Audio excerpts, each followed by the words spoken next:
grocery store's fluorescent lights cast a soft glow over the neatly lined shelves and fresh produce stands as families, workers, and elders moved through the aisles, each focused on their daily errands. The gentle buzz of conversation and cartwheels humming across linoleum filled the air with a comforting normalcy. Outside, it was a sunny Ohio afternoon, the kind that made the whole town feel like it was moving in harmony. But inside, that harmony was about to be disrupted by something no one expected. Near the produce section, an elderly woman in a faded beige cardigan slowly picked through a pile of apples. Her hair, pinned back in a tidy silver bun, glinted under the lights. Her movements were precise, almost impatient, like someone always used to things going her way.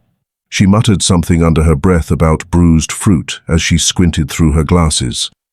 Just a few feet away, Darryl, a tall young black man in his 20s, wandered into the same space, his mind half on his grocery list, half on his phone. He wore a navy blue hoodie, faded jeans, and a calm expression that suggested he was just there to get in and get out like everyone else. As Darryl leaned forward to grab a bag of oranges, the woman turned and spotted him. Her expression changed instantly, her eyes narrowed, her mouth tightened. For a brief second, there was only quiet tension, an invisible line drawn between them, and then she crossed it. "You people don't belong here," she said, loud enough for 3 nearby shoppers to hear. The words hung in the air like smoke. Darryl froze. His hand was halfway to the oranges. A couple walking past slowed their cart but didn't stop. A mother nearby reached for her child's hand, turning away. Everyone heard it, but no one moved. The noise of the store seemed to disappear, the soft background hum cut by the sharpness of her voice. Then, she said it again, louder, clearer, with a bite in her tone that cut through the silence. "Why don't you go back to Africa where you came from?" Darryl blinked. A moment passed, the kind of moment that stretches impossibly long. His body stayed still, but inside, thoughts surged. He could feel every gaze, every breath held in anticipation. He had a choice to make. One wrong move, one loud word, and he'd be seen as the problem. But silence wasn't the right answer either. Not this time. The woman didn't flinch. She clutched her bag of apples like a shield and waited, convinced of her rightness, prepared for a fight. Her eyes didn't leave his face, and her stance told him she expected him to back down or explode. But Darryl did neither. He slowly shifted his grocery basket to his other hand, stood taller, and took a calm breath. When he spoke, his voice wasn't loud. It was steady, centered, and sharp enough to cut through the tension like a knife. "Ma'am," he said, keeping his tone respectful but firm, "do you even realize what you just said?" A cashier nearby stopped mid-scan, her eyes widening. A teenage employee stacking bananas looked up, frozen. The question didn't come from anger. It came from a place deeper than that. Darryl wasn't looking to attack. He was offering a moment of reflection, but the woman, unmoved by his tone, scoffed. "I said what I said," she snapped, raising her voice. "This is my country. People like you don't belong here." Her words landed like stones in a pond, sending ripples across the room. A woman near the dairy aisle gasped. An elderly man lowered his shopping list. No one intervened. No one dared. But Darryl didn't break. He let the silence linger again, let the room sit in the discomfort she had created. Then he nodded slowly, as if he understood exactly what kind of moment this was. "All right," he said quietly, "since you brought it up, let's talk about that." And just like that, everything changed. The noise of the store didn't return. No one went back to shopping. Instead, an invisible current swept across the room, pulling everyone closer, making every word that followed echo louder than any announcement over the intercom.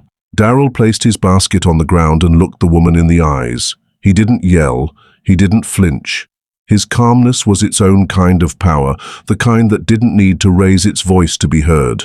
"You said I don't belong here," he began, the words rolling off his tongue like they'd been waiting for this moment. "But let me tell you where I come from."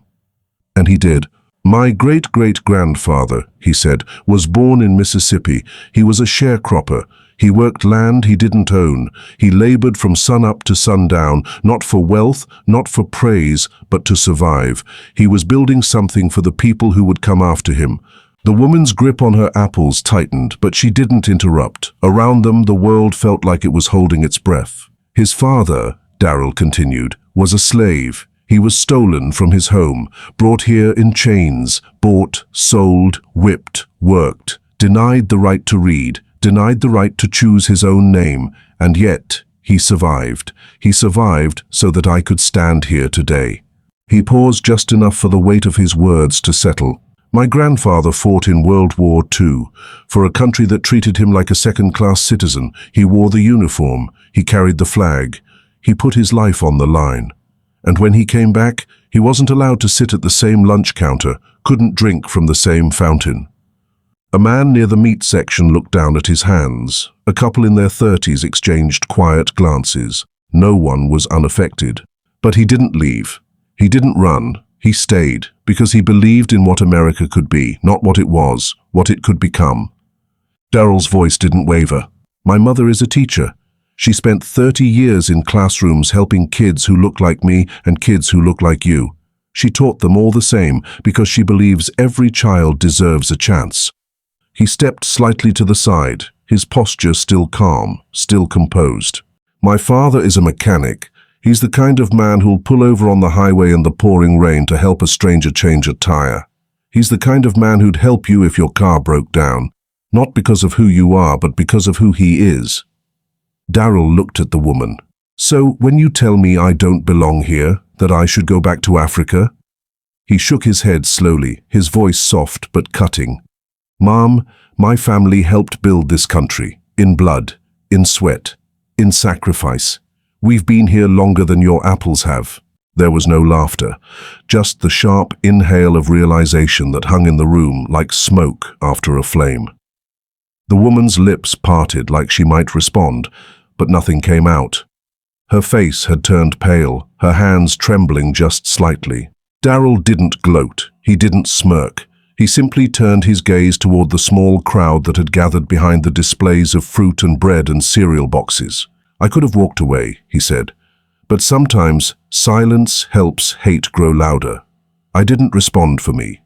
I responded because there's a little boy somewhere watching this happen, and I want him to know, you don't meet ignorance with hate, you meet it with truth. Still, no one said a word. The silence wasn't uncomfortable anymore. It was respectful. Reverent. The young man who had entered the store to buy a few groceries had become something else entirely. A teacher, a mirror, a voice for the unheard. And though the moment would pass, its imprint would stay with everyone who had witnessed it. From the elderly couple near the dairy to the teen stocking bananas, from the cashier at the register to the child holding her mother's hand. Something had changed in that store. And the woman who had started it all stood in the middle of it, holding her apples like something fragile, looking not just at Darrell, but at herself. Darrell placed his basket gently on the ground and stood with a stillness that pulled the room's attention toward him like gravity. He wasn't loud. He wasn't angry. He didn't move with the aggression the woman may have expected or feared or perhaps even wanted. Instead, his strength filled the space in a different way. An unshakable, quiet power that demanded nothing and yet commanded everything. He met her eyes, not with rage, but with depth. Then he spoke. You said I don't belong here, he said, but let me tell you where I come from. The words were simple, but they carried a weight far heavier than any insult could. They came from somewhere deep, from roots embedded in generations of pain, of survival, of relentless resilience. He paused briefly, not for effect, but because every word was deliberate, thoughtful, earned. My great-great-grandfather was born in Mississippi, he began. He was a sharecropper. He worked land he didn't own, land that had once belonged to someone who thought of him as less than human. He spent his days bent over cotton plants under a sun that didn't care who he was. He worked not for comfort, not for luxury, but to keep his family fed. He worked for the hope that one day someone in his bloodline would not have to do what he did. People in the store had stopped pretending they weren't listening. A mother with her child stood frozen, the child holding a small juice box and watching quietly. The cashier who had been scanning items earlier had left her register. Even the older man near the cereal aisle had taken off his cap and was holding it in his hands. Darryl continued, never breaking eye contact with the woman.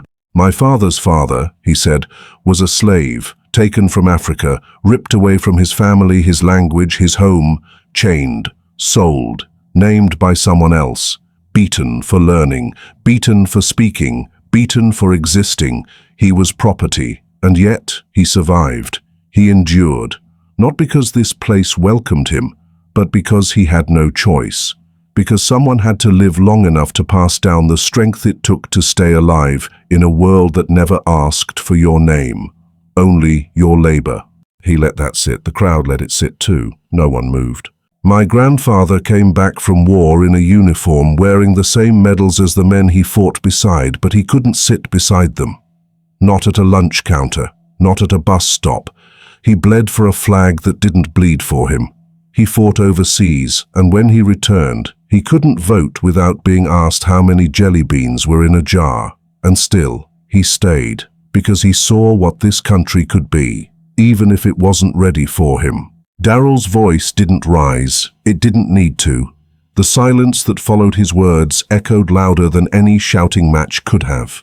"My mother is a teacher," he said. "She taught generations of children, black, white, brown. She poured knowledge and kindness into kids whose parents didn't always show it at home. She never asked what neighborhood they came from. She never asked what God they prayed to. She only asked what they dreamed of being, and she tried to help them believe it was possible." He didn't flinch. He didn't blink. His focus was razor sharp. "My father is a mechanic," he said. "He's not a man of many words, but if your car breaks down on the side of the road, he'll stop. No questions asked. He doesn't ask what your bumper sticker says. He doesn't care about the color of your skin or the flag on your shirt. If your hood is up, he'll get under it, because that's what people like him do. They fix things." The woman shifted slightly. Her hands tightened around her cart. The red in her cheeks had begun to fade, replaced by something quieter, something closer to shame. Still, she said nothing. "I belong here," Darryl said, his voice steady. "Not because I'm perfect, not because I have to prove myself, but because my family helped build this place. Every brick laid by hands that were blistered, every road paved by sweat that was never thanked, every battle fought in silence. I don't have to justify my existence to you." He turned slightly to the others around him. Their faces were a mix of reflection, discomfort, and respect. Some looked away, others nodded. No one was indifferent. "And I'm not going anywhere," he said, "because we don't leave when it gets hard. We stay, and we speak." A single clap echoed through the store, then another, slowly, respectfully. Not a celebration, but an acknowledgement, a recognition of what had just happened. The woman looked around and realized something she hadn't anticipated. The crowd was not on her side. She stood in the same space, but now it felt colder, smaller. Her shoulders drooped slightly, and her lips pressed tightly together as if trying to hold back something she didn't want to admit. Darryl didn't smile. He didn't gloat. That wasn't what this was about. He bent slightly, picked up his basket, and held it calmly at his side. His head held high, his shoulders firm. The people around him didn't cheer, they didn't chant, but they watched. And their silence wasn't filled with tension anymore. It was filled with reverence. A deep and quiet understanding had settled into the room. The boy with the juice box tugged at his mother's sleeve and whispered something. She nodded slowly. The cashier wiped her eyes and returned to her register. A man near the bread aisle mouthed the word, "Thank you," though no sound came out. Darryl took one last look around, not with superiority, but with clarity. The truth had been spoken, the room had changed, and he knew, in that moment, that sometimes power doesn't come from volume or muscle. Sometimes it comes from the choice to be still in the face of a storm, from the courage to speak when silence is easier, from the wisdom to let the truth do the talking. People didn't move right away. The moment wasn't something they wanted to break. It lingered in the air like a lesson too important to rush past. The elderly woman finally shifted her weight. She turned slightly, her eyes avoiding every gaze now locked on her. She had nothing more to say, and maybe that was for the best. Darryl began walking slowly toward the checkout lanes, passing rows of cereal, canned soup, and paper towels. He moved like a man who knew who he was, not because he needed to prove it to anyone, but because it had already been proven through his very existence. He didn't look back. He didn't need to. Behind him, conversations began to pick up again. But they were softer now, different. Some were whispers, others were thoughtful. The sound of carts moving resumed, but it wasn't the same store it had been just 10 minutes earlier. A woman placed a hand on Darryl's shoulder as he waited in line. She didn't say much, just enough. A quiet thank you, a nod, a gesture of support. The cashier greeted him like she was meeting someone who had done something important, because she was. She scanned his items carefully, her hands a little unsteady. He noticed and offered a calm smile, not for attention but for reassurance, as if to say, "It's okay, we're okay." The bagger beside her, a young man with earbuds dangling from his neck, asked softly if he was all right. Darryl nodded. He was. Outside, the sun was still shining. The world kept turning. Cars came and went in the parking lot, but inside that grocery store, something had shifted in the minds of those who witnessed what had unfolded. No big speech, no banners, just one man, standing his ground, speaking his truth, and letting his ancestors' strength guide him through the fire. No one would forget what had been said, or how it had been said, not the tone, not the grace, not the purpose in each word. It wasn't just a response to hate. It was a declaration of legacy, of presence, of rightful belonging, and everyone in that store now knew it. What Darryl had done wasn't just about that one woman. It was about every person who had ever been made to feel small in a place they helped build, about every whispered insult that went unchallenged, every stereotype unspoken but understood. Darryl had held a mirror up to the room and asked them to look, not just at her, but at themselves. And they did. The tension that once wrapped the grocery store like a thick cloud now softened into something else, something less sharp, more reflective. The air no longer crackled with conflict, it hummed with the energy of people reassessing what they had just witnessed.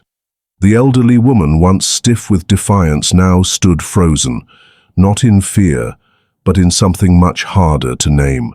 Her grip on the shopping cart was loose now, her fingers resting rather than clinging. Her eyes didn't dart around seeking validation like they had earlier. Instead, she was still, absorbing the new weight in the room. A man in a weathered baseball cap, who had been standing near the end of the bread aisle, cleared his throat. His voice wasn't loud, but it carried weight. "He's right," he said, shaking his head slightly. "We've got to do better than this." He didn't look at anyone in particular. He wasn't performing. He was just telling the truth. That statement broke the silence. Murmurs rose softly. Some nodded. A woman near the frozen food section added, "My dad fought in the same war. He used to say the only color that mattered was the red on the flag." Her voice cracked at the end, betraying the emotion behind her words. People began to shift, to breathe again, but it wasn't like before. Something had settled deep in their bones. They had come to shop for milk and bread and cereal, but were now carrying home something heavier, something permanent. Darryl approached the checkout line with quiet steps.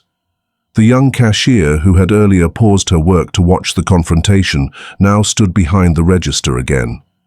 She looked at him with wide, uncertain eyes and tried to smile. "That was something," she said as she began scanning his groceries. "What you said back there, it meant a lot. I've never seen anyone handle something like that." Her voice was a whisper, almost as if she was afraid of disrupting the atmosphere that still lingered. Darryl gave a small nod.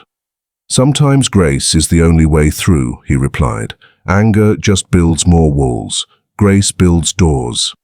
She paused, looked at him a second longer, and then returned to scanning. She handled each item with more care than usual, as if everything had taken on more significance than just food and packaging. Outside, the sun had begun its slow descent. Long shadows stretched across the parking lot, painting dark lines on the concrete. Darryl packed his groceries into his car with calm, steady movements, but when he glanced up, he saw a figure in a nearby vehicle. It was her. The elderly woman sat behind the wheel, her posture slumped, both hands gripping the steering wheel, her eyes staring straight ahead. She hadn't left. She hadn't started the engine. Her face was pale, and the once firm set of her jaw had softened into something resembling vulnerability. Darryl paused, his hand still holding a grocery bag. He watched her for a moment. There was a part of him that considered walking over, saying something more, offering her another moment, but then he thought better of it. Not every moment needed his voice. Some lessons were best digested in silence. Some truths worked their way into the soul slowly, like roots pushing through hard soil. He placed the last bag in his trunk, closed it quietly, and drove away. Later that evening, the light in the kitchen was warm, casting a soft glow over the modest table where Darryl and his father sat. The smell of baked chicken and seasoned greens filled the room. Darryl chewed slowly, pushing food around his plate more than eating it. His father noticed. "You okay?" the older man asked without looking up from his meal. Darryl nodded. "Yeah, just had an experience today." He put his fork down and recounted the grocery store scene. He told it not with pride or ego, but with clarity. He described what was said, how it felt, how the room had shifted. His father listened, chewing thoughtfully, never interrupting. When Darryl finished, the older man leaned back in his chair, arms folded. "You did right," he said simply. "You stood up, not just for yourself, for all of us, and for every single person who watched it happen. They needed to see that." Darryl looked down, nodding slowly. There was emotion there, frustration, sadness, pride, but also something more still, a quiet peace. "People like her," his father added, "they don't change in a moment, but you planted a seed. Maybe not in her, maybe in someone standing nearby, maybe in that little kid holding his mom's hand. That's how change starts. Small, quiet, real." Across town, in a dining room with fancy china that hadn't been used in years, the elderly woman sat staring at her untouched plate. Her food had long since gone cold, but she wasn't hungry. Not for food. Her mind played Darryl's words over and over like a haunting song she couldn't turn off. She remembered the look in his eyes. Not angry, but deep. She remembered how calm his voice was, how deliberate. It was unlike anything she'd expected. She'd spent years believing things she'd never questioned, passed down ideas she had accepted without challenge. But tonight, her assumptions trembled under the weight of truth. She thought of her grandchildren, of the world they were growing up in, of the friends they'd brought home, of the time her youngest granddaughter had called her out for something she'd said at the dinner table. She hadn't understood it then, but now, maybe a little more. In the following days, the story of what happened at the grocery store traveled without needing to be shared online. It moved from lips to ears in classrooms, barbershops, and church pews. It traveled across dinner tables and down sidewalks. It wasn't loud or viral, it was personal. Neighbors who hadn't spoken in months started exchanging small greetings. Conversations between strangers became just a little warmer. A few more people started asking questions instead of assuming. Darryl's quiet confrontation had been more than a moment. It had been a mirror. Some denied it, some dismissed it, but most felt it. Darryl returned to work, to his routines, not realizing how many people were still thinking about what he had said. He had not done it for attention. He didn't look for praise, but praise came anyway, in the form of appreciation, of reflection, of quiet change. Strangers came up to him in line at the coffee shop. One woman at the gas station handed him a folded note that simply read, "Thank you." He never told anyone about it. He didn't need to. Even the grocery store, once just a stop on the way home, felt different. Employees greeted him with a respect that didn't exist before. Customers he had never spoken to nodded in recognition. The young cashier gave him a smile every time he entered, her eyes full of gratitude. The elderly woman didn't return to the store right away. When she finally did, weeks later, she walked slowly, carefully, as if unsure of her place. She wore the same cardigan, her hair pinned the same way. But her eyes held a question now, one that hadn't existed before. She looked around as if expecting judgment, but what she saw was life, moving on, quietly reshaped by something she had once tried to resist. She spotted the young cashier who had been there that day. Their eyes met briefly. No words were exchanged, but something passed between them, a knowing, a memory, a chance. That night, Darryl sat on his porch, watching the stars appear one by one. The air was cool, the street quiet. His phone buzzed with a message from a friend who had heard about the grocery store event. Another friend sent a link to a podcast discussing the importance of confronting racism with grace. He read the messages, responded politely, then placed the phone face down beside him. Some things, he felt, needed to be lived rather than talked about. He leaned back in his chair, closed his eyes, and let the night wrap around him. What happened that day had not changed the world, but it had changed his world, and that mattered. One man, one moment, one voice, spoken with respect, guided by truth, rooted in history. That was all it took. Not to fix everything, but to begin something. And in that beginning, there was hope. Not the loud kind, the real kind. The kind that grows slowly, quietly, deeply. The kind that lasts. If you liked this story, please like, subscribe, and share it with others so they can learn something from it too.